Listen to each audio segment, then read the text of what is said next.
야, 계집애야. 정비공이면 차나 고칠 것이지. 어디서 감히 몽키 스패너를 들고 설쳐? 덩치 큰 사내가 이슬의 가슴팍을 거칠게 밀치며 바닥에 침을 뱉었습니다. 기름때 묻은 작업복을 입은 이슬은 무심한 표정으로 입가에 흐르는 피를 닦아냈죠. 순간 그녀의 눈빛이 평범한 정비공의 것이 아닌 굶주린 맹수의 그것으로 변하며 사내의 손목을 낚아챘습니다. 기계 고치는 손으로 사람 고치는 건 안 해봤는데 부서진 건 확실히 치워줄 수 있어. 우두둑 소리와 함께 사내의 비명이 정비소를 가득 채웠습니다. 국가 기록에서도 지워버린 전설적인 요원이 왜 변두리 정비소에서 정체를 숨기고 있었을까요? 소중한 사람들을 지키기 위해 다시 무기를 든 그녀의 처절한 사투가 지금 시작됩니다. 오늘의 사연 시작합니다. 구독과 좋아요는 더 좋은 이야기를 만드는 힘이 됩니다. 따가운 오후 햇살이 내리쬐는 대성 정비소 마당으로 검은색 승합차 한 대가 거칠게 먼지를 일으키며 들어왔습니다. 차 문이 열리더니 문신이 가득한 장정 5명이 험악한 표정으로 내렸죠. 가장 앞에 선 덩치 큰 사내가 입에 물고 있던 껌을 바닥에 뱉으며 소리쳤습니다. 야, 이 영감탱이야. 아직도 짐 안 싸고 뭐하고 있어? 정비소 안쪽에서 낡은 라디오를 고치던 박 사장이 손을 떨며 밖으로 걸어 나왔습니다. 박 사장이 마른 침을 삼키며 간신히 입을 떼었습니다. 아니, 지난번에 분명히 못 나간다고 말씀드렸잖습니까? 여긴 제 목숨이나 다름없는 곳이에요. 덩치 큰 사내가 박 사장의 멱살을 거칠게 잡아 올리며 얼굴을 들이밀었습니다. 목숨? 진짜 목숨이 왔다 갔다 해봐야 정신을 차리겠구먼. 여기 다 부수고 시작해. 그의 말이 끝나기 무섭게 뒤에 있던 장정들이 쇠파이프를 휘두르며 진열된 오일통을 걷어찼습니다. 플라스틱 통이 터지며 시커먼 엔진 오일이 정비소 바닥을 더럽히기 시작했죠. 그때 정비 중이던 트럭 밑에서 바퀴 달린 판을 타고 한 여자가 스르르 빠져나왔습니다. 얼굴에 검은 기름때가 묻은 이슬이 무심한 표정으로 스패너를 손에 쥐고 일어섰습니다. 이슬이 묻은 기름을 장갑으로 닦아내며 낮게 말했습니다. 영업 중이니까 시끄럽게 하지 말고 나가시죠. 박 사장의 멱살을 잡고 있던 사내가 코웃음을 치며 이슬을 쳐다보았습니다. 뭐냐, 이 기생 오라비같이 생긴 계집애는 너도 같이 치워달라고 고사 지내는 거야? 이슬이 스패너를 가볍게 돌려 쥐며 한 걸음 다가갔습니다. 3번 말 안 합니다. 바닥 더러워지니까 당장 나가요. 덩치 사내가 박 사장을 바닥으로 팽개치며 주먹을 휘둘렀습니다. 이게 어디서 감히. 죽고 싶어 환장했구나. 이슬은 고개만 살짝 비틀어 주먹을 피하더니 들고 있던 스패너로 사내의 손목 관절을 정확히 가격했습니다. 우두둑 소리와 함께 사내의 비명이 정비소를 가득 채웠습니다. 뒤에 있던 장정 둘이 한꺼번에 달려들었지만 이슬은 오히려 그들의 품 안으로 파고들었습니다. 이슬이 사내의 무릎 뒤를 발로 차 중심을 무너뜨리고 팔을 뒤로 꺾어 바닥에 박아버렸습니다. 다른 사내가 휘두른 쇠파이프는 이슬의 손에 잡힌 스패너에 막혀 팅 소리를 내며 튕겨나갔죠. 이슬이 사내의 턱을 손바닥으로 강하게 밀어 올리며 외쳤습니다.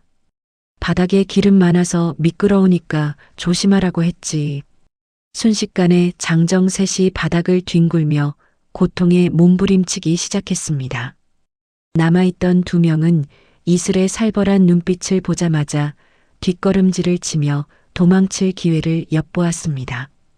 이슬이 바닥에 떨어진 볼트 하나를 집어들더니 도망치려던 우두머리 사내의 이마를 향해 던졌습니다. 정확히 이마 중앙에 맞은 볼트 소리와 함께 사내가 바닥에 고꾸라졌습니다. 이슬이 거친 숨을 몰아쉬는 사내들에게 다가가 차갑게 쏘아붙였습니다. 가서 내 상사한테 전해. 한 번만 더 이 근처에서 알랑거리면 그땐 뼈마디마디를 정비해 줄 거라고. 깡패들이 서로를 부축하며 허겁지겁 승합차에 올라타 정비소를 빠져나갔습니다. 마당은 깨진 오일통과 흩어진 공구들로 엉망진창이 되어버렸죠. 박 사장이 바닥을 짚고 일어나며 떨리는 목소리로 물었습니다. 이슬아, 너 괜찮니? 대체 그 기술은 어디서 배운 거야? 이슬이 스패너를 공구함에 던져 넣으며 대답했습니다. 어릴 때 몸 지키려고 조금 배운 거예요. 사장님, 다친 데는 없으세요? 박 사장이 바지에 묻은 흙을 털어내며 한숨을 내쉬었습니다. 난 괜찮다만. 저놈들 보통 놈들이 아니야.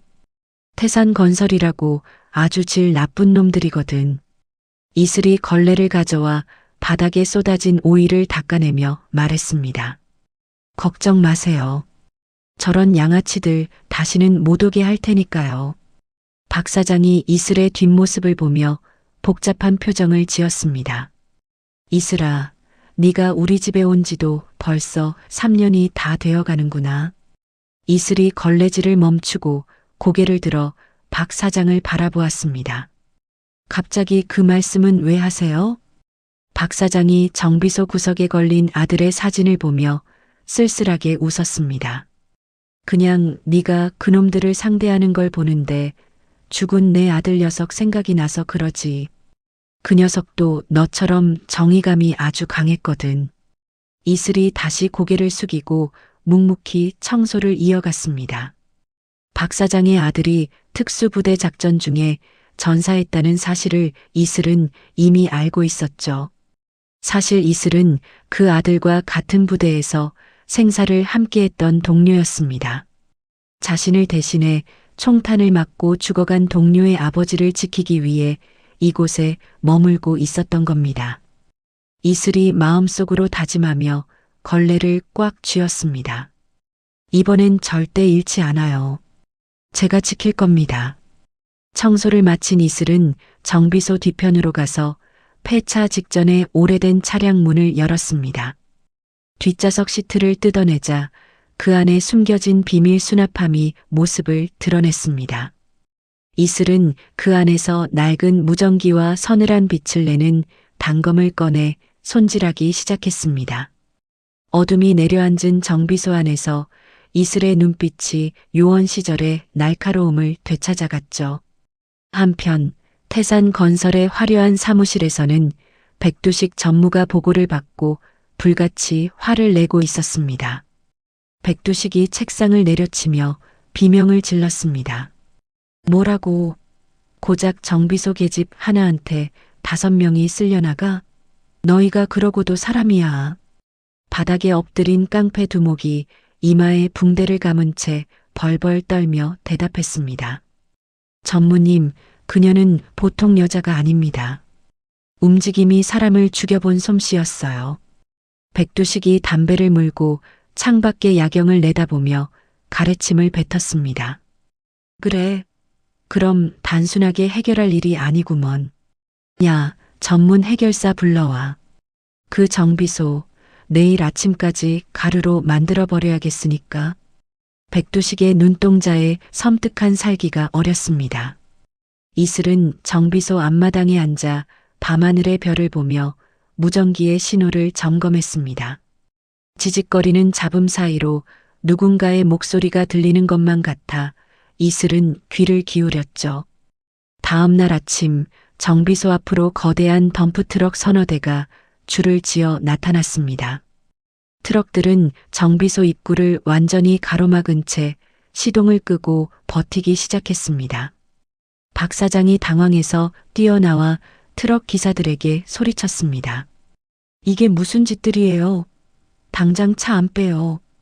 트럭 기사가 창밖으로 침을 뱉으며 뻔뻔하게 대꾸했습니다. 차가 고장나서 서 있는 건데 왜 그래요? 고쳐줄 거 아니면 들어가서 잠이나 자쇼. 이슬이 차분한 걸음으로 박 사장 옆에 서서 트럭들을 훑어보았습니다. 이슬이 주머니에서 작은 볼트 하나를 꺼내 손가락으로 튕기며 말했습니다. 사장님, 걱정 마세요. 저 차들 제가 아주 시원하게 고쳐줄게요. 이슬이 트럭을 향해 천천히 걸어가자 기사들이 비웃으며 차에서 내렸습니다. 본격적인 싸움을 예고하듯 정비소 주변의 공기가 차갑게 가라앉았습니다. 트럭들이 물러간 지 불과 몇 시간도 지나지 않아 이번에는 정장을 차려입은 사내 둘이 정비소 마당에 나타났습니다. 그들은 서류 가방에서 빳빳한 종이 한 장을 꺼내 박 사장의 코앞에 들이밀었죠. 안경을 쓴 사내가 차가운 목소리로 서류를 읽어 내려갔습니다. 박성철 씨, 이 건물은 소방시설 기준 미달과 무단 점거로 인해 오늘부로 강제 폐쇄 명령이 떨어졌습니다. 박 사장이 사내의 소매를 붙잡으며 간절하게 매달렸습니다. 아니, 소방시설이라니요. 지난달에 점검도 다 마쳤는데 이게 무슨 말씀입니까? 사내가 박 사장의 손을 거칠게 뿌리치며 넥타이를 고쳐맸습니다. 우리는 구청 지시를 따를 뿐입니다. 내일까지 비우지 않으면 용역들이 와서 강제로 드러낼 줄 아세요. 멀리서 이 광경을 지켜보던 이슬이 입술을 꽉 깨물며 쥐고 있던 걸레를 비틀어 짰습니다. 이슬은 박 사장이 힘없이 주저앉는 것을 보고는 황급히 달려가 어깨를 부축했죠. 박 사장이 멍한 눈으로 이슬을 바라보며 허탈하게 웃었습니다. 이슬아, 이제 정말 끝인가 보구나. 법대로 하겠다는데 내가 무슨 힘이 있겠니? 이슬이 박 사장의 손을 단단히 잡으며 단호한 목소리로 말했습니다. 사장님, 저놈들 다 가짜예요. 법을 이용하는 나쁜 놈들일 뿐이니까 절대 포기하지 마세요. 그때 정비소 옆 담벼락 뒤에서 앳된 얼굴의 소년 루카가 노트북 가방을 메고 조심스럽게 다가왔습니다. 루카가 주변을 살피며 낮은 목소리로 이슬에게 속삭였습니다. 누나, 제가 방금 그 사람들 차 번호판으로 조사해봤는데 구청 직원이 아니에요. 태산건설 하수인들입니다. 이슬이 루카의 머리를 쓰다듬으며 고개를 끄덕였습니다. 고맙다, 루카. 저놈들 통신망 해킹은 가능하겠어? 루카가 노트북을 펼치며 자신만만한 표정으로 대답했습니다. 식은 죽 먹기죠. 누나 말대로 저놈들 휴대폰이랑 사무실 전산망 다 뚫어놓을게요. 박 사장은 두 사람의 대화를 들으며 도통 무슨 소리인지 모르겠다는 듯 고개를 갸우뚱했습니다. 그날 밤 사위가 정적에 휩싸인 정비소 마당으로 그림자 세 개가 소리 없이 스며들었습니다. 그들은 기름통을 하나씩 들고 정비소 외벽에 액체를 뿌리기 시작했죠.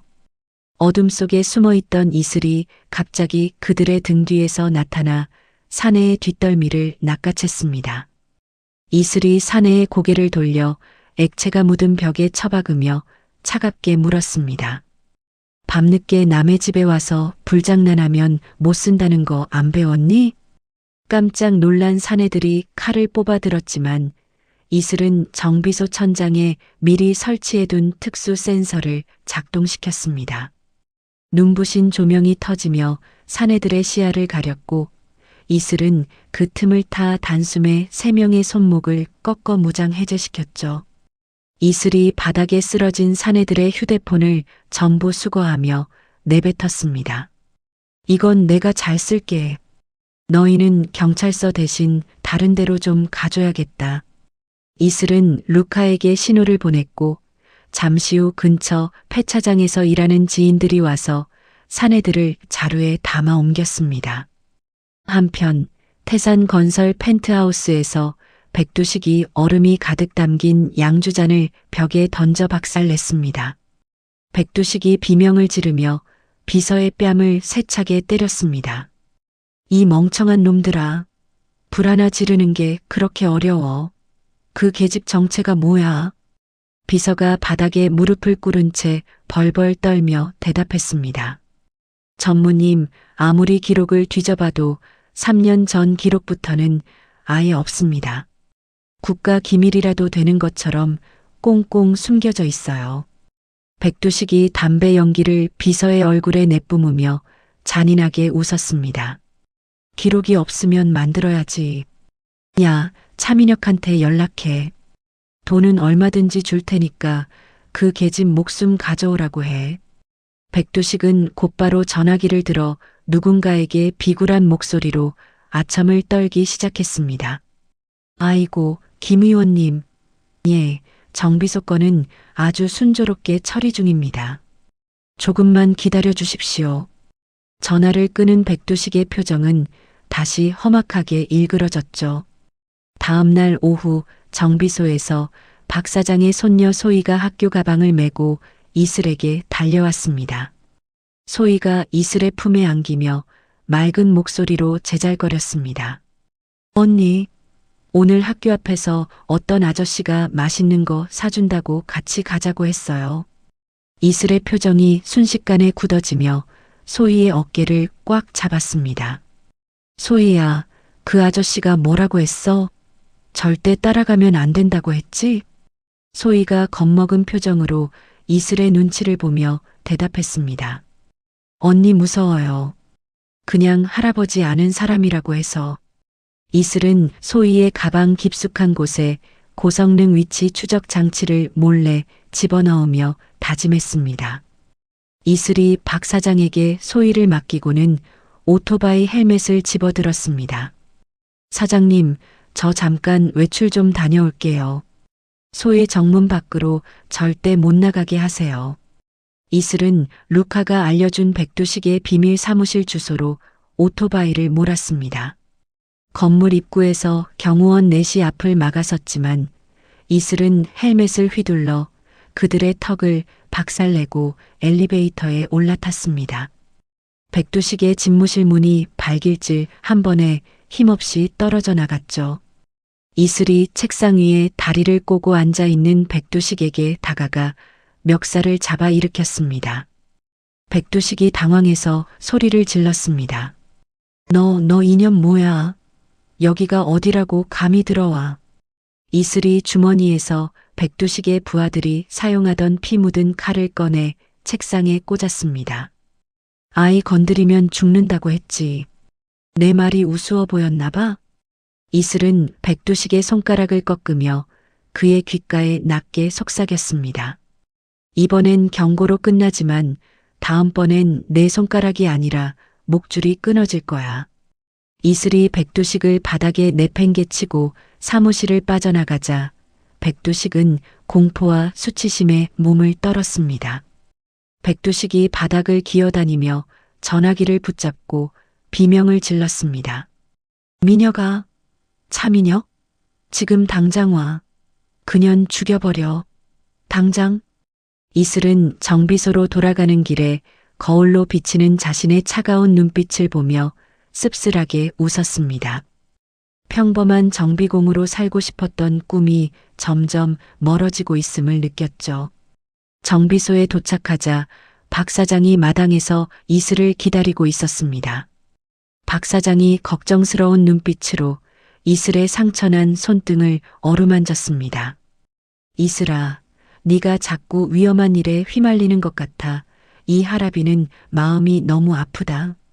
이슬이 박 사장의 손을 따뜻하게 감싸쥐며 대답했습니다. 사장님, 저 괜찮아요. 사장님이랑 소희 지키는 게 제 일인걸요. 이슬은 밤늦도록 정비소 마당을 지키며 어둠 속에서 들려오는 작은 소리에도 귀를 기울였습니다. 이제 더 큰 폭풍이 다가오고 있다는 사실을 본능적으로 깨달았기 때문이었죠. 정비소 간판이 깜빡거리며 불길한 징조를 내뿜는 밤이 깊어갔습니다. 차갑게 식은 새벽 공기를 가르며 고급 검정 세단 한 대가 정비소 마당으로 미끄러지듯 들어왔습니다. 운전석 문이 열리고 머리를 짧게 자른 사내가 검은 가죽 장갑을 낀 손으로 차 문을 닫으며 내렸죠. 이슬은 정비소 입구에 서서 사내의 얼굴을 확인하자마자 심장이 멎는 듯한 충격을 받았습니다. 이슬이 떨리는 목소리로 사내의 이름을 불렀습니다. 차민혁? 네가 어떻게 살아있는 거야? 민혁이 입가에 서늘한 미소를 띠며 이슬에게 다가왔습니다. 죽은 줄 알았던 동료를 보니까 반가워서 눈물이라도 날 지경인가 보네. 이슬아. 이슬이 주먹을 꽉 쥐며 민혁의 눈을 쏘아보았습니다. 내 녀석이 우리 부대를 배신하고 형제들을 사지로 몰아넣었지. 대체 왜 그런 거야? 민혁이 가죽 장갑을 고쳐 끼며 코웃음을 쳤습니다. 배신? 아니, 나는 명령을 따랐을 뿐이야. 우리를 소모품처럼 버린 건 국가였고 그 명령을 내린 건 지금 네가 상대하려는 김 의원님이었지. 이슬이 충격에 휩싸여 비틀거리자 민혁이 한 걸음 더 다가와 속삭였습니다. 이슬아, 쓸데없는 정의감 때문에 인생 망치지 마. 태산 건설편에 서서 조용히 떠나면 목숨은 살려주겠다고 하잖아. 이슬이 민혁의 얼굴에 침을 뱉으며 소리쳤습니다. 닥쳐. 너 같은 배신자랑 손잡을 바에는 여기서 죽는 게 나아. 민혁이 얼굴에 묻은 침을 닦아내며 무전기에 대고 낮게 말했습니다. 사냥 시작해. 한 명도 남기지 마. 민혁의 말이 끝나기 무섭게 정비소 천장에서 섬광탄 세 발이 동시에 터지며 눈을 멀게 하는 빛이 쏟아졌습니다. 이슬이 비명을 지르며 눈을 가린 사이 무장한 용병들이 창문을 깨고 정비소 안으로 들이닥쳤습니다. 박 사장이 소희를 품에 안고 구석으로 숨으며 외쳤습니다.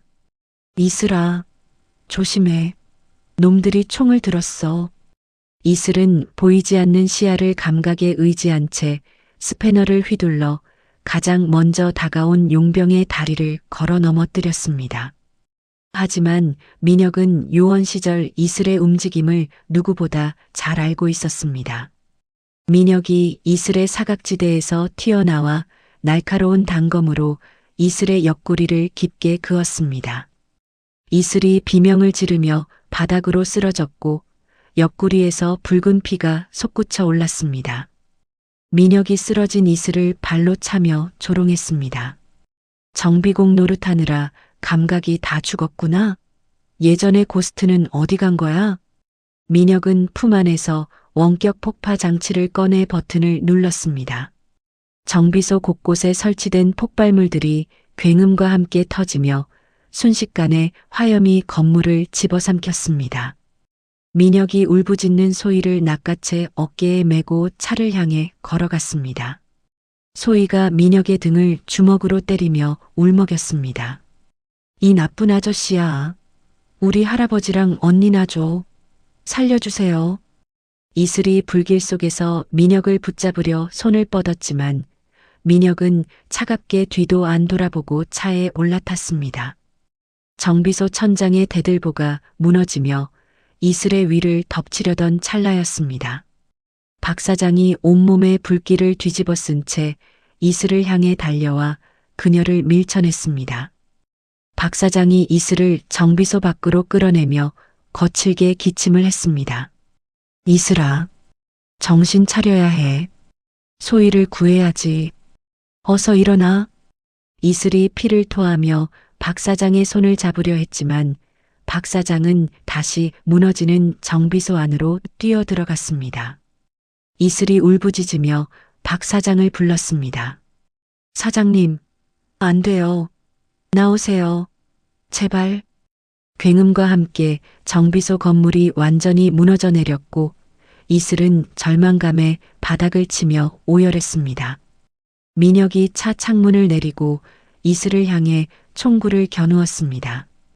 민혁이 방아쇠를 당기려는 순간 어디선가 날아온 소음기 장착 총탄이 민혁의 어깨를 관통했습니다. 민혁이 비명을 지르며 핸들을 꺾었고 세단은 거칠게 마당을 빠져나가 도주했습니다. 이슬이 흐릿해지는 시야 속에서 자신에게 다가오는 검은 그림자를 보았습니다. 백발의 노인이 검은 코트깃을 세운 채 이슬의 앞에 멈춰 섰습니다. 권 국장이 이슬의 옆구리 상처를 지혈하며 무거운 목소리로 말했습니다. 오랜만이다, 이슬아. 너무 늦게 와서 미안하구나. 이슬이 권 국장의 옷자락을 붙잡으며 간신히 물었습니다. 국장님, 사장님은요? 우리 소희는요? 권 국장은 대답 대신 이슬을 안아 올려 준비된 차량으로 옮겼습니다. 정비소는 시커먼 연기를 내뿜으며 잿더미로 변해가고 있었죠. 한편 그 시각 태산건설의 백두식은 김 의원과 함께 고급 레스토랑에서 와인잔을 부딪히고 있었습니다. 백두식이 비열하게 웃으며 김 의원에게 말했습니다. 의원님, 이제 눈엣 가시 같던 정비소는 지도에서 사라졌습니다. 축하드립니다. 김 의원이 와인을 한 모금 마시고 무심하게 대답했습니다. 뒤처리는 깔끔하게 했겠지? 나중에 꼬리 잡히는 일 없도록 해. 백두식이 고개를 조아리며 자신 있게 대답했습니다. 걱정 마십시오. 생존자는 단 한 명도 없을 겁니다.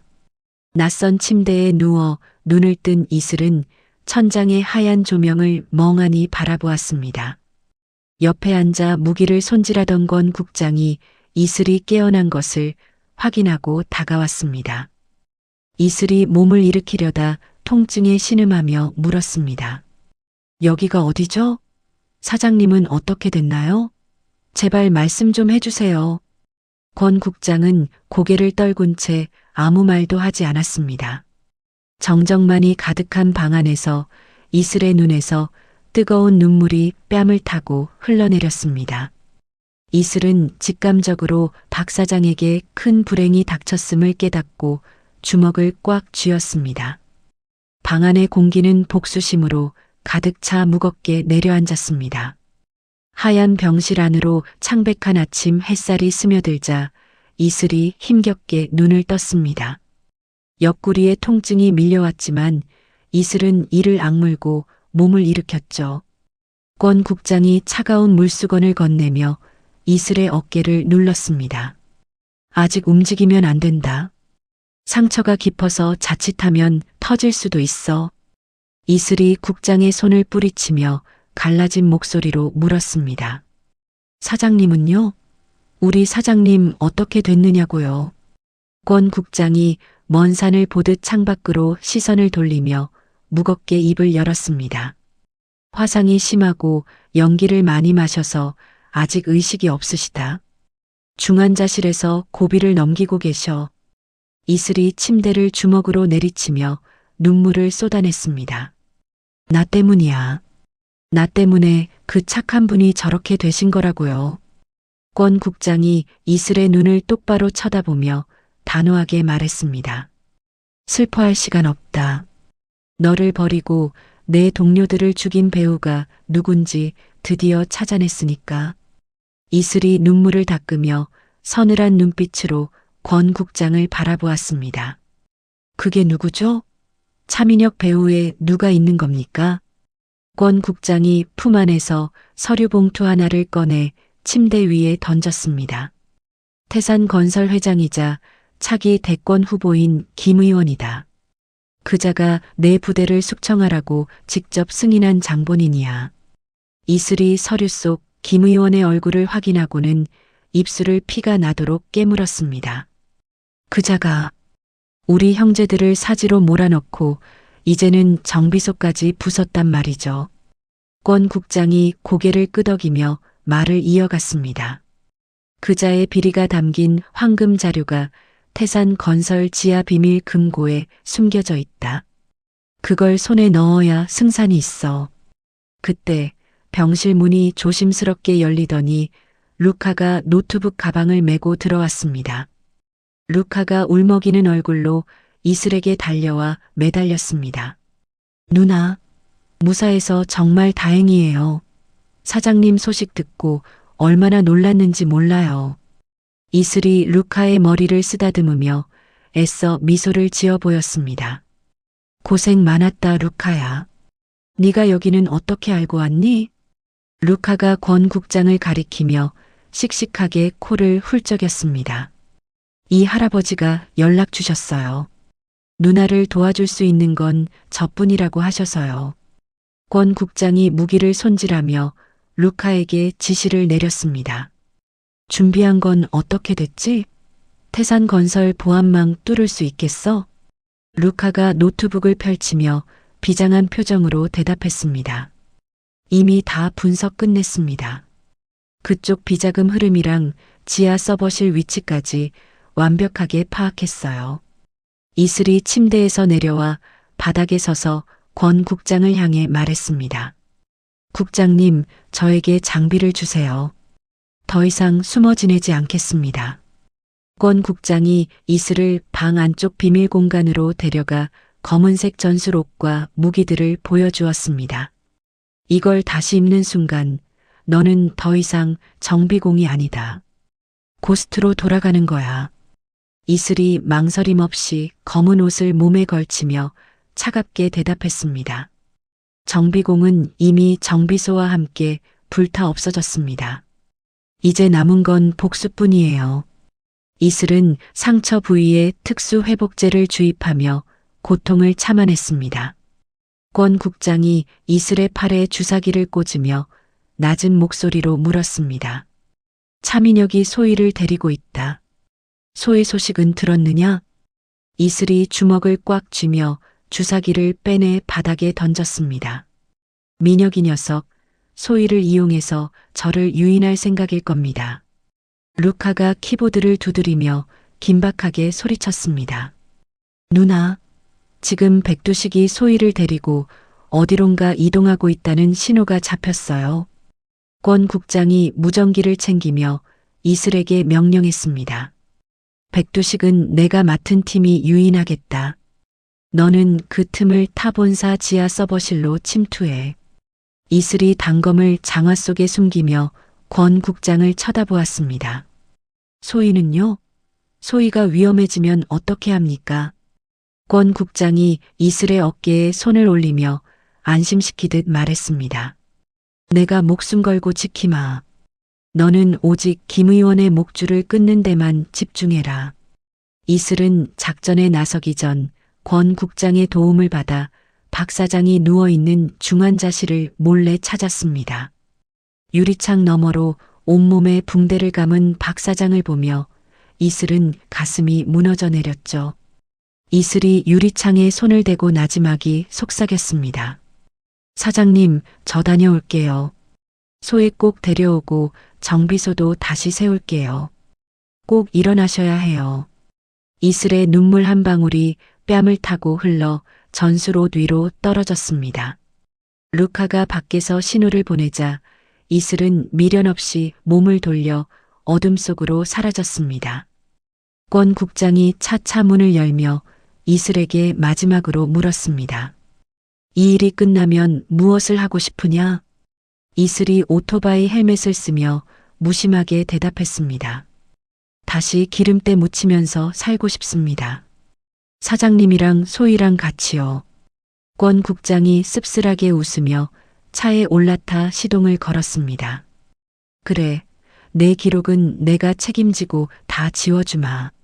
살아서 돌아오기나 해라. 이슬은 오토바이 가속기를 세게 당기며 도심의 밤거리를 질주하기 시작했습니다. 본사의 화려한 조명이 멀리 보이기 시작하자 이슬의 눈동자는 다시 사신의 그것으로 변했습니다. 건물 근처에 도착한 이슬은 루카의 무전 신호를 기다리며 숨을 죽였습니다. 루카의 떨리는 목소리가 무전기 너머로 들려왔습니다. 누나, 지금이에요. 전력 차단합니다. 5, 4, 3, 2, 1. 거대한 빌딩의 불빛이 순식간에 꺼지며 도시는 정적에 잠겼습니다. 이슬은 외벽 가스관을 타고 유령처럼 건물 위로 기어오르기 시작했습니다. 정비공의 거친 손마디가 차가운 금속을 움켜쥐며 복수의 서막을 알렸습니다. 이슬의 머릿속에는 오직 박 사장의 미소와 소희의 울음소리만이 가득했습니다. 이제 멈출 수 없는 사냥이 시작되는 순간이었습니다. 칠흑 같은 어둠이 깔린 태산건설 본사의 20층 외벽으로 검은 그림자가 소리 없이 달라붙었습니다. 이슬은 강풍이 몰아치는 높은 곳에서도 흔들림 없이 환풍구 덮개를 스패너로 비틀어 열고 안으로 몸을 던졌죠. 먼지 가득한 통로를 지나 지하 서버실 입구에 도착하자마자 이슬은 천장에서 뛰어내리며 경비병의 목을 다리로 감아 가볍게 제압했습니다. 이슬이 바닥에 쓰러진 경비병의 주머니를 뒤져 카드키를 꺼내며 무전기에 대고 속삭였습니다. 루카, 서버실 입구 도착했어. 지금부터 문 열어줘요. 무전기 너머로 루카가 자판을 두드리는 소리와 함께 신나게 대답했습니다. 알았어요, 누나. 3초 뒤에 보안 잠금 장치 풀릴 거예요. 3, 2, 1, 지금이에요. 철컥 소리와 함께 육중한 강철 문이 열리고 이슬은 미로처럼 얽힌 서버 장치 사이를 누비며 중앙 제어 장치로 향했습니다. 그때 서버실 반대편 문이 열리며 차민혁의 부하들이 총을 겨눈 채 쏟아져 들어왔습니다. 용병 대장이 이슬을 향해 조준하며 거칠게 소리쳤습니다. 거기 꼼짝 말고 손들어. 내년이 올 줄 알고 기다리고 있었다. 이슬은 당황하지 않고 옆에 있던 질소 가스통의 밸브를 스패너로 강하게 때려 부러뜨렸습니다. 치익 소리와 함께 하얀 가스가 서버실을 가득 채우자 이슬은 연기 속으로 몸을 숨기며 단검을 꺼내들었죠. 이슬이 경비병의 등 뒤에서 나타나 손목을 내리치며 차갑게 말했습니다. 여기는 기계실이야. 기계를 다루는 사람한테 까불면 어떻게 되는지 보여줄게. 이슬은 단식으로 수십 명의 용병을 바닥에 눕혔고 마침내 메인 서버에 루카가 준 바이러스 칩을 꽂았습니다. 모니터에 복사 완료라는 글자가 뜨자마자 이슬은 루카에게 다시 신호를 보냈습니다. 루카, 지금이에요. 김 의원이 숨겨온 모든 걸 세상에 다 보여줘요. 그 순간 전국의 모든 대형 전광판과 방송국 송출망에 김 의원이 사람들을 죽이라고 명령하는 음성과 비리 장부들이 일제히 흐르기 시작했습니다. 거리의 시민들이 걸음을 멈추고 경악스러운 표정으로 전광판을 바라보며 웅성거리기 시작했죠. 이슬은 아수라장이 된 본사를 빠져나오며 건물 옥상에서 멀리 보이는 도심의 불빛을 내려다보았습니다. 권 국장이 헬기를 타고 이슬의 머리 위로 나타나 로프를 내리며 외쳤습니다. 이슬아, 고생 많았다. 이제 저 악마들을 법의 심판대로 보내버리자. 이슬은 헬기에 몸을 싣고 멀어지는 본사 건물을 보며 비로소 참아왔던 숨을 깊게 내뱉었습니다. 어느덧 한 달이라는 시간이 흐르고 세상은 몰라보게 달라져 있었습니다. 김 의원과 백두식은 구치소 차가운 바닥에서 재판을 기다리는 처지가 되었고 태산건설은 공중분해되었죠. 잿더미만 남았던 정비소 자리에는 마을 사람들과 이슬이 힘을 합쳐 세운 새하얗고 예쁜 새 정비소가 들어섰습니다. 박 사장이 휠체어를 타고 정비소 마당으로 나오며 햇살을 향해 눈을 가늘게 떴습니다. 박 사장이 옆에 서 있던 이슬의 손을 꼭 잡으며 울먹이는 목소리로 말했습니다. 이슬아, 내가 꿈을 꾸는 건 아니지? 우리 정비소가 정말 이렇게 다시 지어진 거니? 이슬이 박 사장의 어깨를 감싸 안으며 환하게 미소를 지어 보였습니다. 그럼요, 사장님. 이제 여기는 아무도 못 건드려요. 제가 그렇게 만들었거든요. 소희가 새 학교 가방을 메고 정비소 안으로 뛰어들어오며 이슬의 품에 안겼습니다. 소희가 이슬의 뺨에 입을 맞추며 맑은 목소리로 소리쳤습니다. 언니, 나 오늘 학교에서 칭찬받았어. 이제 우리 할아버지랑 언니랑 계속 같이 사는 거지? 이슬이 소희를 번쩍 안아 올리며 소희의 코끝을 톡 건드렸습니다. 당연하지, 우리 소희. 언니가 맛있는 거 많이 사줄게. 루카 오빠랑 같이 잔치하자. 정비소 앞마당에는 마을 주민들이 하나둘 모여들어 음식을 차리고 잔치 준비로 북적거렸습니다. 옆집 구멍가게 할머니가 각 구운 전을 가져오며 이슬의 손을 잡고 칭찬했습니다. 아이고, 우리 정비소 아가씨가 큰일 했어. 저 나쁜 놈들을 싹 다 잡아놓고 말이야. 이슬은 주민들과 어울려 웃고 떠들며 요원 시절에는 단 한 번도 느껴보지 못한 따뜻한 소속감을 느꼈습니다. 기름때 묻은 작업복을 다시 입고 스패너를 쥐자 비로소 제자리로 돌아온 것 같은 안도감이 밀려왔죠. 이슬은 맥주 한 잔을 들이켜며 밤하늘을 수놓은 아름다운 별빛을 지그시 바라보았습니다. 박 사장이 옆에 앉아 이슬에게 안주를 건네며 인자한 표정으로 물었습니다. 이슬아, 넌 이제 행복하니? 더 이상 도망치지 않아도 되는 거니? 이슬이 박 사장의 무릎에 머리를 기대며 편안한 목소리로 대답했습니다. 네, 사장님. 저 지금 세상에서 제일 행복해요. 이 평화가 영원했으면 좋겠어요. 박 사장이 이슬의 머리를 쓰다듬으며 고개를 끄덕였고 두 사람 위로 기분 좋은 밤바람이 스쳐 지나갔습니다.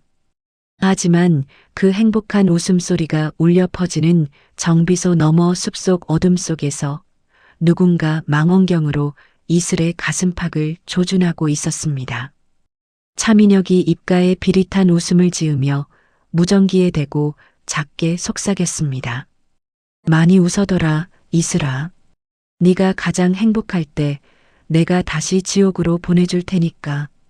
이슬은 기분 나쁜 오한을 느끼며 잠시 뒤를 돌아보았지만 정비소의 밝은 불빛만이 마당을 환하게 비추고 있었죠. 잔치는 무르익어갔고 소희의 노랫소리가 정비소 가득 울려 퍼지며 평화로운 밤이 깊어갔습니다. 따스한 아침 햇살이 정비소 마당을 비추었지만 이슬은 온몸을 감싸는 서늘한 한기에 눈을 떴습니다. 밤새 내린 이슬에 젖은 마당 한가운데에 소희가 어제 신고 있던 노란 운동화 한 짝이 덩그러니 놓여 있었죠. 이슬이 운동화를 집어들며 다급하게 소희의 이름을 불렀습니다. 소희야, 박소희, 어디 있니? 장난치지 말고 얼른 나와. 아무리 불러도 대답이 없자 이슬은 정비소 안쪽 박 사장의 내실로 뛰어들어갔습니다. 방문을 열자마자 이슬은 비명을 지르며 바닥에 주저앉고 말았습니다. 박 사장이 입가에 하얀 거품을 물고 손발을 파르르 떨며 바닥에 쓰러져 있었기 때문이었죠. 이슬이 박 사장의 어깨를 흔들며 울부짖었습니다. 사장님, 정신 차리세요. 저 보세요. 사장님. 박 사장은 초점이 없는 눈으로 천장을 바라보며 거친 숨만 몰아쉴 뿐이었습니다. 이슬은 떨리는 손으로 구급차를 불렀고 박 사장은 곧바로 대학병원 응급실로 이송되었습니다. 하얀 가운을 입은 의사가 박 사장의 눈동자를 살피더니 심각한 표정으로 고개를 저었습니다. 의사가 차트를 넘기며 이슬에게 물었습니다. 환자분이 평소에 드시던 약이나 특이한 점이 있었나요? 이슬이 의사의 소매를 붙잡으며 눈물을 닦아냈습니다. 아니요, 어제까지 잔치도 하고 아주 건강하셨어요. 대체 왜 이러시는 거예요? 의사가 한숨을 내쉬며 이슬의 손을 조심스럽게 떼어냈습니다. 혈액 검사 결과 일반적인 독극물이 아닙니다. 신경계를 마비시키는 아주 특수한 독소에 노출되셨어요. 이슬이 멍한 표정으로 의사를 바라보자 의사가 말을 이어갔습니다. 앞으로 12시간 안에 해독제를 투여하지 않으면 장기가 차례로 멈춰서 사망에 이르게 됩니다. 문제는 우리 병원에는 이 독소에 대한 데이터가 전혀 없다는 거예요. 의사가 병실을 나가자 이슬의 휴대폰이 요란하게 울리기 시작했습니다. 화면에는 발신 번호 표시 제한이라는 글자가 떠 있었죠. 이슬이 떨리는 손가락으로 통화 버튼을 누르자 차민혁의 비열한 웃음소리가 들려왔습니다. 민혁이 담배를 깊게 빨아들인 뒤 연기를 내뱉으며 말했습니다. 이슬아, 잔치는 즐거웠니? 박 사장 꼴이 아주 볼만하겠어. 이슬이 병실복도 벽을 주먹으로 치며 이를 갈았습니다. 차민혁? 내 녀석이 무슨 짓을 한 거야? 우리 사장님한테 당장 무슨 짓을 했느냐고. 민혁이 가죽 장갑을 낀 손으로 소희의 머리카락을 만지는 영상이 이슬의 휴대폰으로 전송되었습니다. 영상 속 소희는 시한폭탄이 설치된 의자에 묶인 채 입이 막혀 눈물만 흘리고 있었죠. 민혁이 카메라를 향해 해독제가 든 작은 병을 흔들며 속삭였습니다. 박 사장을 살리고 싶으면 해독제를 가져가고 소희를 살리고 싶으면 폭탄을 멈추러 가야 할 거야. 물론 둘 다 선택할 시간은 없겠지만 말이야. 이슬이 복도 바닥에 무릎을 꿇으며 애원했습니다. 민혁아, 제발 부탁이야. 소희는 아무 죄 없잖아. 나한테 복수하고 싶으면 나를 죽여. 민혁이 차갑게 전화를 끊어버리자 이슬은 절망감에 휩싸여 바닥을 머리로 들이받았습니다. 그때 루카가 병원 복도로 달려오며 이슬의 어깨를 잡았습니다. 루카가 노트북을 펼치며 숨을 헐떡였습니다. 누나, 큰일 났어요. 지금 뉴스 좀 보세요. 병원 로비의 대형 텔레비전 화면에는 이슬의 얼굴이 숲의 전단처럼 떠 있었습니다. 아나운서가 긴박한 목소리로 보도하고 있었죠. 탈옥한 차민혁 요원을 도운 공범으로 전직 정비공 강이슬 씨를 전국에 수배합니다. 강 씨는 현재 총기까지 소지한 것으로 파악되어 이슬이 허탈하게 웃으며 루카를 바라보았습니다. 김 의원 잔당들이 경찰 내부 조력자들을 움직였나 보구나. 나를 아예 범죄자로 만들 생각이야. 루카가 키보드를 두드리며 다급하게 소리쳤습니다. 누나, 민혁이 녀석이 지금 지하철역 깊숙한 곳으로 소희를 데려갔어요. 제가 위치 추적은 계속하고 있는데 신호가 자꾸 끊겨요. 이슬이 루카의 가방에서 권총 한 자루를 뺏어들며 일어섰습니다. 루카야, 너는 여기 남아서 사장님 지켜. 나는 소혜 데려오고 해독제도 가져올게. 루카가 이슬의 옷자락을 붙잡으며 눈물을 흘렸습니다. 누나 혼자서는 안 돼요. 다리도 다치셨잖아요. 이슬은 아까 정비소에서 나오다 공격받은 오른쪽 다리의 상처를 붕대로 꽉 조여매며 대답했습니다. 괜찮아. 정비공은 원래 흉터 하나쯤은 달고 사는 법이야. 병원 정문을 나서자마자 경찰차 여러 대가 사이렌을 울리며 이슬을 포위했습니다. 경찰관이 확성기를 대고 소리쳤습니다. 강이슬, 당장 무기를 버리고 투항해라.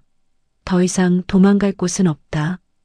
이슬은 빗물 섞인 바람을 맞으며 입가에 고인 피를 닦아냈습니다. 이슬이 경찰차를 향해 오토바이 가속기를 세게 당기며 외쳤습니다. 비켜. 내 앞길 막는 놈들은 경찰이라도 안 봐줘. 이슬은 오토바이를 몰고 경찰차 사이를 아슬아슬하게 빠져나가 지하철역을 향해 질주했습니다. 등 뒤로 수십 발의 총탄이 날아왔고 오토바이 바퀴가 미끄러지며 이슬은 아스팔트 바닥을 굴렀습니다.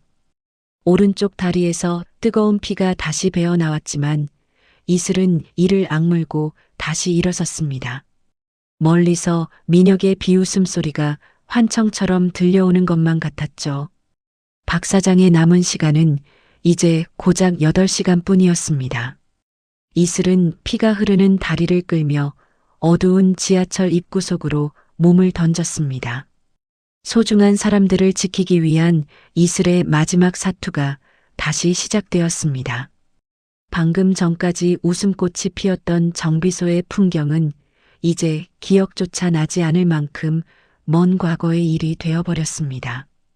지하에서 불어오는 습하고 차가운 바람이 이슬의 머리카락을 흩뜨렸습니다. 이슬은 어둠 속에서 번뜩이는 민혁의 눈동자를 떠올리며 총구의 안전장치를 풀었습니다. 한 걸음 뗄 때마다 상처 부위가 찢어지는 고통이 느껴졌지만 이슬은 멈추지 않았습니다. 박 사장의 인자한 웃음과 소희의 맑은 목소리가 이슬의 귓가에 맴돌았죠. 이슬은 어둠이 깊게 내려앉은 선로를 향해 천천히 발을 내디뎠습니다. 그녀의 눈에는 오직 복수와 구원의 불꽃만이 타오르고 있었습니다. 축축한 지하철 선로 깊숙한 곳으로 이슬이 피 묻은 다리를 끌며 걸어 들어갔습니다. 어둠 속에서 붉은 경고등이 깜빡이는 지하 통제실 문 앞에 서자 용병들이 총을 겨누며 나타났죠. 이슬이 입가에 묻은 피를 닦으며 서늘하게 웃었습니다. 기계 고치는 손으로 사람 고치는 건 안 해봤는데 부서진 건 확실히 치워줄 수 있어. 이슬은 들고 있던 무거운 스패너를 던져 경비병의 총구를 쳐냈고 그 틈을 타 단검을 휘둘러 적들을 순식간에 무력화했습니다. 통제실 문을 발로 차고 들어가자 차민혁이 소희의 목에 칼을 들이댄 채 이슬을 맞이했습니다. 민혁이 광기 어린 눈으로 이슬을 쳐다보며 비명을 질렀습니다. 강이슬, 한 발짝만 더 오면 이 꼬맹이 목숨은 없어. 당장 무기 버려. 소희가 울먹이며 이슬을 향해 손을 뻗었습니다. 언니, 무서워요. 저 아저씨가 언니 오면 다 죽인대요.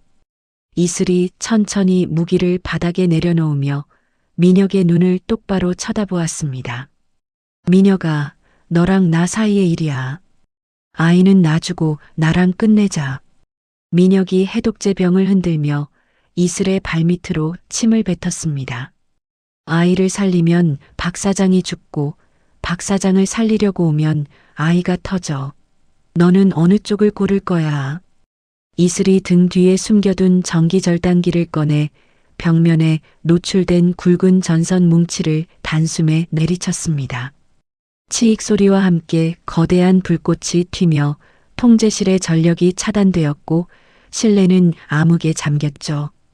당황한 민혁이 허공에 총을 쏘아댔지만 이슬은 이미 소리와 공기의 흐름만으로 민혁의 위치를 파악했습니다.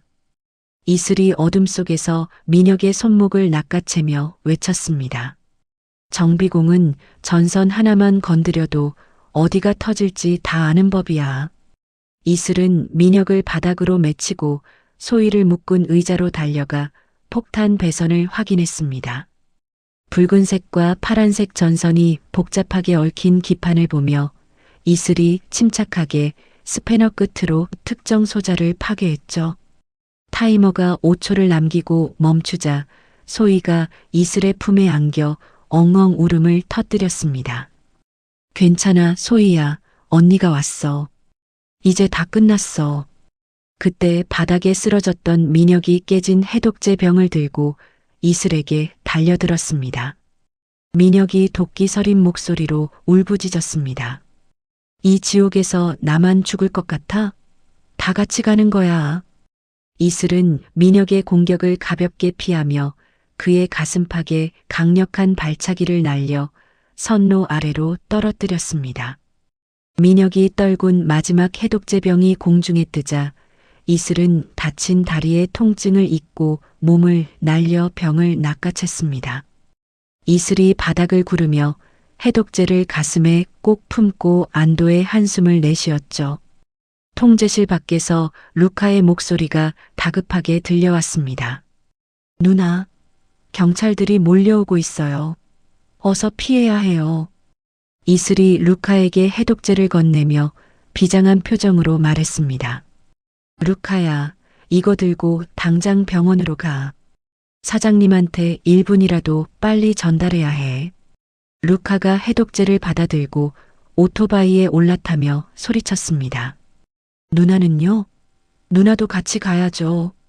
이슬이 소희를 루카의 등 뒤에 태우며 억지로 미소를 지어 보였습니다. 나는 여기서 정리할 게 좀 남았어. 가서 사장님 깨어나는 거 꼭 지켜봐줘. 루카와 소희가 멀어지는 것을 확인한 이슬이 다시 어두운 선로 쪽으로 몸을 돌렸습니다. 거기에는 권 국장이 이끄는 특수요원팀이 김 의원의 잔당들을 포위한 채 대기하고 있었죠. 권 국장이 이슬의 어깨를 짚으며 무거운 목소리로 물었습니다. 이슬아, 몸은 좀 어떠냐? 혼자서 이 모든 걸 해내다니 정말 대단하구나. 이슬이 피 묻은 장갑을 벗어 던지며 권 국장을 쳐다보았습니다. 국장님, 이제 정말 끝난 건가요? 김 의원 그 인간은 어떻게 됐나요? 권 국장이 태블릿 화면을 보여주며 이슬에게 설명했습니다. 항구에서 도주하려던 김 의원은 우리 요원들이 생포했다. 네가 보낸 비리 파일 덕분에 이제 그자는 영원히 빛을 못 볼 거야. 이슬은 그제야 긴장이 풀린 듯 바닥에 주저앉아 빗물이 새어 들어오는 지하철 천장을 올려다보았습니다. 선로 너머로 경찰차의 사이렌 소리가 들려왔지만 이슬의 마음은 평온하기만 했죠. 권 국장이 이슬의 손을 잡아 일으키며 따뜻하게 말했습니다.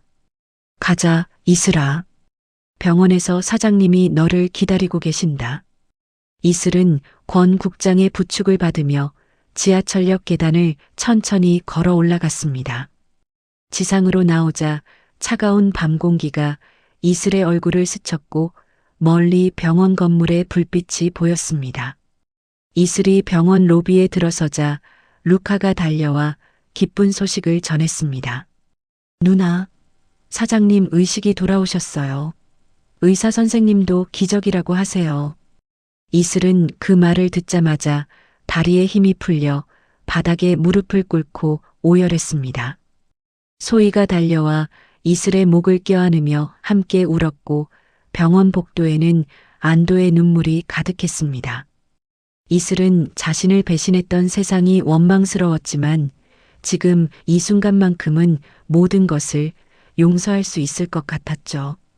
박 사장의 병실 문이 열리고 잠결에 이슬의 이름을 부르는 사장님의 목소리가 들려왔습니다. 이슬이 눈물을 닦으며 병실 안으로 한 걸음을 내디뎠습니다. 지옥 같던 긴 밤이 지나고 비로소 희망의 아침이 밝아오고 있었습니다. 이슬은 이제 총 대신 스패너를 들고 다시 정비공으로 살아갈 내일을 꿈꾸었습니다. 그녀의 상처난 손 위로 박 사장의 따뜻한 손길이 닿으며 모든 아픔이 씻겨 내려가는 기분이 들었죠.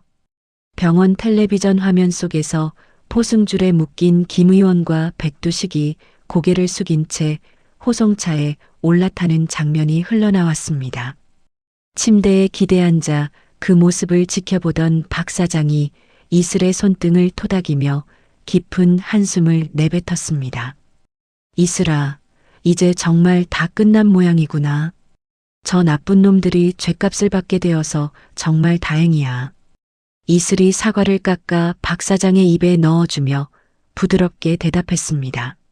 네, 사장님. 이제 다시는 그 사람들이 우리 정비소 근처에 얼씬도 못할 거예요. 마음 푹 놓으세요. 옆에서 루카가 신문을 보며 신이 난 목소리로 끼어들었습니다. 누나, 경찰 내부에서 저놈들 도와준 조력자들도 싹 다 잡혀갔대요. 정말 속이 다 시원해요. 박 사장이 허허 웃으며 루카의 등을 두드렸습니다. 루카, 네가 고생 많았다. 우리 손주 같은 녀석이 그렇게 똑똑한 줄은 몰랐구나. 루카가 쑥스러운 듯 머리를 극적이며 노트북을 가방에 넣었습니다. 사장님, 저 이번에 정보보안회사에 정식으로 취직했어요. 사장님, 정비소 보안은 제가 세계 최고로 만들어 드릴게요. 소희가 병실 문을 열고 뛰어들어와 박 사장의 품에 안기며 맑은 목소리로 외쳤습니다. 할아버지, 이제 우리 집에 가는 거예요? 나 학교 친구들한테 할아버지 자랑 많이 했단 말이에요. 박 사장이 소희를 꽉 껴안으며 눈시울을 붉혔습니다. 그래, 우리 강아지. 내일 퇴원해서 우리 정비소로 가자꾸나. 이슬 언니랑 다 같이 맛있는 거 먹자. 석 달 뒤 다시 문을 연 대성 정비소는 전국에서 소문을 듣고 찾아온 차들로 발 디딜 틈이 없었습니다. 이슬은 기름때 묻은 작업복을 입고 보닛을 열어 기계 소리를 세밀하게 살피고 있었죠. 박 사장은 지팡이를 짚고 마당을 거닐며 손님들에게 인사를 건네느라 여념이 없었습니다. 그때 정비소 앞에 고급 검정 세단 한 대가 조용히 멈춰 섰습니다. 차에서 내린 권 국장이 선글라스를 벗으며 이슬에게 다가와 두툼한 서류 봉투를 건넸습니다. 권 국장이 이슬의 어깨를 가볍게 치며 낮은 목소리로 말했습니다. 이슬아, 네가 원하던 선물이다. 이제 과거의 고스트는 세상 어디에도 없어. 이슬이 봉투를 열어보고는 환한 미소를 지으며 권 국장을 쳐다보았습니다. 정말 감사해요, 국장님. 이제야 진짜 강이슬로 숨쉬고 사는 기분이 들어요. 권 국장이 정비소를 한 바퀴 둘러보며 인자한 표정으로 덧붙였습니다.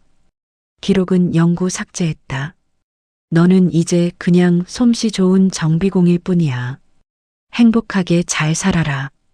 권 국장이 차에 올라타 떠나자 이슬은 그 뒷모습을 보며 마음속의 짐을 완전히 내려놓았습니다. 마당에서 뛰어놀던 소희가 이슬에게 달려와 작업복 자락을 붙잡았습니다. 엄마, 나 배고파요. 할아버지가 오늘 불고기 해주신대요. 이슬이 소희의 부름에 깜짝 놀라 눈을 크게 뜨며 물었습니다. 소희야, 지금 언니한테 뭐라고 불렀어? 엄마라고 한 거니? 소희가 이슬의 품에 폭 안기며 수줍게 고개를 끄덕였습니다. 응, 우리 할아버지가 언니가 이제 내 진짜 엄마라고 하셨단 말이에요. 엄마라고 부르면 안 돼요? 이슬의 눈에서 뜨거운 눈물 한 방울이 툭 떨어져 소희의 머리카락을 적셨습니다. 이슬이 소희를 번쩍 안아 올려 볼에 입을 맞추며 대답했습니다. 아니야, 소희야. 고마워. 엄마가 우리 소희 평생 지켜줄게. 세상에서 제일 행복하게 해줄게.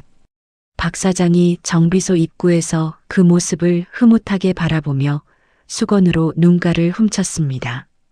박 사장이 큰 목소리로 가족들을 불러 모았습니다. 자, 이제 일 그만하고 밥 먹자. 우리 이슬이랑 소희랑 루카랑 다 같이 모여라. 정비소 앞마당에는 어느새 마을 사람들이 가져온 음식들로 풍성한 잔치상이 차려졌습니다. 옆집 할머니가 보따리를 풀며 반갑게 인사를 건넸습니다.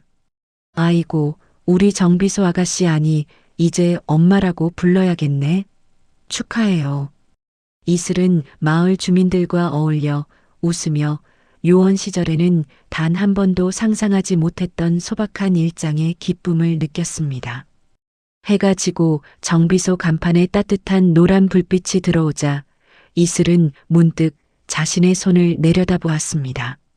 거친 흉터와 기름때가 가득했지만 그 손은 이제 사람을 죽이는 손이 아니라 소중한 것을 고치고 보듬는 손이었습니다. 이슬은 정비소 식구들과 함께 웃으며 시원한 맥주 한 잔에 하루의 피로를 씻어냈습니다. 어둠이 깊어가는 정비소 마당에는 소희의 웃음소리와 박 사장의 너털 웃음이 끊이지 않았죠. 이슬은 밤하늘의 밝은 달을 보며 비로소 자신이 원하던 진짜 자리를 찾았음을 확신했습니다. 폭풍우가 지나간 자리에는 더 단단하고 아름다운 꽃들이 피어나고 있었습니다. 이슬은 내일 고쳐야 할 차들의 목록을 머릿속으로 정리하며 평온한 잠자리에 들 준비를 했습니다. 정비소의 불빛은 밤하늘 아래에서 그 어느 때보다 따뜻하고 평화롭게 빛나고 있었습니다. 지켜야 할 가족이 있고 돌아갈 집이 있는 이슬의 삶은 이제 그 자체로 하나의 기적이 되었습니다. 대성 정비소의 낡은 간판은 오늘도 묵묵히 제자리를 지키며 평범한 영웅들의 밤을 지켜주고 있었습니다. 오늘의 이야기 여기까지입니다. 피비린내 나는 과거의 그림자에서 벗어나 소중한 사람들을 지키기 위해 다시 몽키 스패너를 든 이슬 씨의 이야기. 여러분은 어떻게 들으셨나요? 사람을 해치는 기술이 아닌 차를 고치고 사람의 마음을 어루만지는 기술을 쓰기로 한 그녀의 선택이 참으로 뭉클하게 다가옵니다. 세상에는 가끔 법보다 멀고 주먹보다 가까운 정의가 필요한 순간들이 있습니다. 하지만 진정한 힘은 누군가를 압도하는 것이 아니라 평범한 일상을 묵묵히 지켜내는 용기에서 나온다는 것을 이슬 씨가 몸소 보여준 것 같네요. 비록 기름때 묻은 낡은 작업복일지라도 그 안에 담긴 진심만큼은 세상 그 무엇보다 찬란하게 빛나고 있었습니다. 여러분 곁에도 이슬 씨처럼 든든하고 따뜻한 진심이 늘 함께하기를 응원하며 저는 다음에도 가슴 울리는 감동적인 사연으로 찾아뵙겠습니다. 이야기를 끝까지 들어주신 분이 계시다면 잘 들었다고 댓글 하나 남겨주세요. 감사합니다.